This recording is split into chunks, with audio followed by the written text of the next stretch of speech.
Magandang araw sa inyong lahat. Narito na ang pinakabagong update sa lagay ng panahon ngayong araw, January 8, Thursday. Tumataas ang chance ng isang posibleng bagyo na magmumula sa may silangan dahil mas nagkakaparehas na ngayon ang ipinapakita ng iba't ibang weather model. Kung gusto mo naman lagi kang informed sa lagay ng panahon, huwag kalimutang mag-subscribe dito sa channel.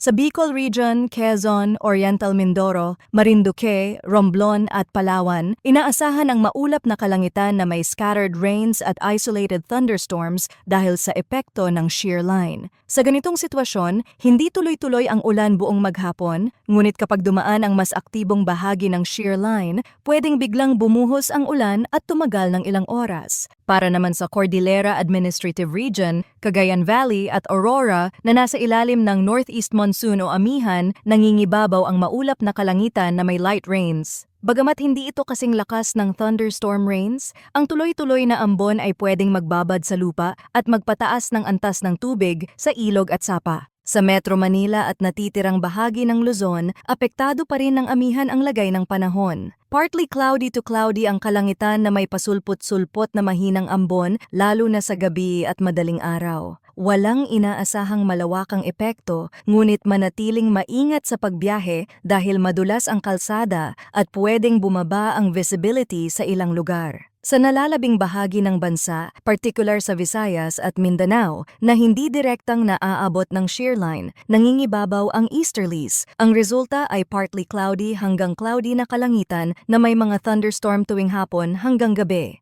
Ayon naman sa latest heavy rainfall outlook na inilabas ng Pag-asa dahil sa shear line, nakatuon ang banta ngayong araw sa Camarines Sur, Catanduanes, Albay at Sorsogon. Inaasahan ang 50 hanggang 100 millimeters ng ulan sa loob ng maghapon. Update naman tayo sa posibleng bagyo next week. Ayon sa mga forecast mula sa ibang weather models tulad ng GFS, ang posibleng bagyo ay maaaring magmula sa timog silangan ng bansa at dumaan sa hilagang silangang bahagi ng Mindanao o sa Visayas bago ito mag-recurve pa hilagang silangan. Kung ganito ang mangyari, mag-iiwan ito ng moisture tail sa silangang baybayin habang ang sentro ay kikilos palayo sa bansa. Sa Google DeepMind Ensemble View, kapareho ang ideya na may low pressure o tropical depression na maaaring lumitaw next week, ngunit hindi eksaktong tugma ang timing sa GFS. May ilang model members na nagpapakitang hahagip ito sa Northern Mindanao o Visayas, habang ang iba naman ay nagpapakita ng mas maagang pag-recurve pa hilagang silangan.